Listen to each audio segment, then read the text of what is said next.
अस्सलाम वालेकुम। आज हमने एक्सरसाइज 1.4 से नेक्स्ट और एक्सरसाइज 1.5 से बिफोर हमने स्टडी करना है। हमने डिटर्मिनेंट ऑफ द मैट्रिक्स को देखना है, एडजॉइंट ऑफ द मैट्रिक्स को देखना है, सिंगुलर और नॉन सिंगुलर मैट्रिक्स को स्टडी करना है। आज सबसे पहले हम देखते हैं determinant of the matrix.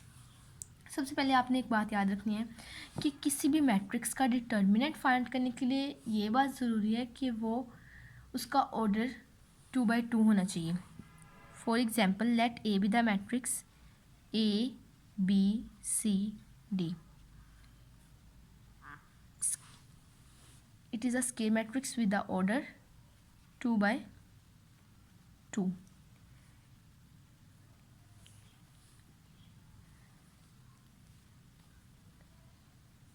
Square matrix होनी चाहिए और ऑर्डर 2×2 होना चाहिए। डिटर्मिनेंट को हम स्ट्रेट लाइन से डिनोट करते हैं। जिस भी मैट्रिक्स का हमने डिटर्मिनेंट फाइंड करना है, ए मैट्रिक्स का फॉर एग्जांपल हमने फाइंड करना है, तो हम ए लिख के साइड पे स्ट्रेट लाइंस लगाएंगे, और जिस मैट्रिक्स का हमने फाइंड करना है उसके इर्द गिर्द भी हम स्ट्रेट लाइंस लगाएंगे। ABCD। डिटर्मिनेंट फाइंड करते हुए डिटर्मिनेंट में हमेशा हम नेगेटिव साइन को यूज़ करते हैं। डायगनल एंट्रीज और नॉन डायगनल एंट्रीज को आपस में मल्टीप्लाई करते हैं और दरमियान में माइनस का साइन आता है। फॉर एग्जांपल, अब मैंने ए का डिटर्मिनेंट फाइंड करना है, इसे मैंने स्ट्रेट लाइन से डिनोट करना है। फिर डायगनल एंट्रीज को मल्टीप्लाई करना है आपस में, ए और डी को मल्टीप्लाई करूँगी तो AD आएगा। हमेशा डिटर्मिनेंट में हमने माइनस का साइन यूज़ करना है, और फिर नॉन डायगनल एंट्रीज को मल्टीप्लाई करूँगी BC, और इसे मैं सॉल्व कर दूँगी। इस तरीके से हम डिटर्मिनेंट फाइंड करते हैं। ये तो एक जनरल एग्जांपल थी।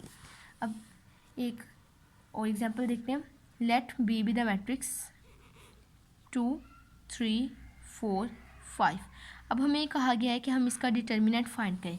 सबसे पहले डिटर्मिनेंट फाइंड करने के लिए हमने स्ट्रेट लाइंस से हम डिनोट करते हैं। ऐसे करेंगे हम 2 3 4। डायगनल एंट्रीज को आपस में मल्टीप्लाई करेंगे। 2×5 -4×3। 2×5 10 -4×3 12। ये आ गया -2 इसका डिटर्मिनेंट। डिटर्मिनेंट को हम डिनोट करते हैं स्ट्रेट लाइन से मैट्रिक्स के इर्द गिर्द, ठीक है। और फिर डायगनल एंट्रीज को और नॉन डायगनल एंट्रीज को आपस में मल्टीप्लाई करते हैं, उन्होंने माइनस का साइन यूज़ करते हैं। उनके दरमियान डायगनल एंट्रीज और नॉन डायगनल एंट्रीज की मल्टीप्लिकेशन के दरमियान हम माइनस का साइन यूज़ करते हैं। नेक्स्ट हमने अब सिंगुलर और नॉन सिंगुलर मैट्रिक्स को देखना है। तो let A be the square matrix. It is called a singular matrix if its determinant is equal to 0। अगर किसी भी स्क्वायर मैट्रिक्स का डिटर्मिनेंट 0 के इक्वल आ गया तो वो सिंगुलर मैट्रिक्स है, और अगर उसका डिटर्मिनेंट 0 के इक्वल नहीं आता तो वो नॉन सिंगुलर मैट्रिक्स है।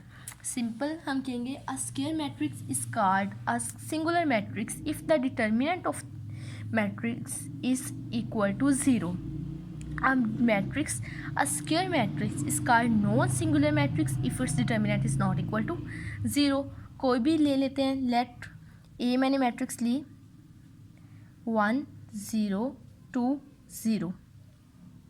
इसका मैं ले लेती हूँ डिटर्मिनेंट।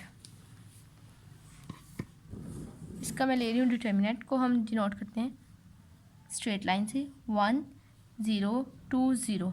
डायगनल और नॉन डायगनल एंट्रीज और नॉन डायगनल एंट्रीज को मल्टीप्लाई करेंगे। 1×0 -2×0।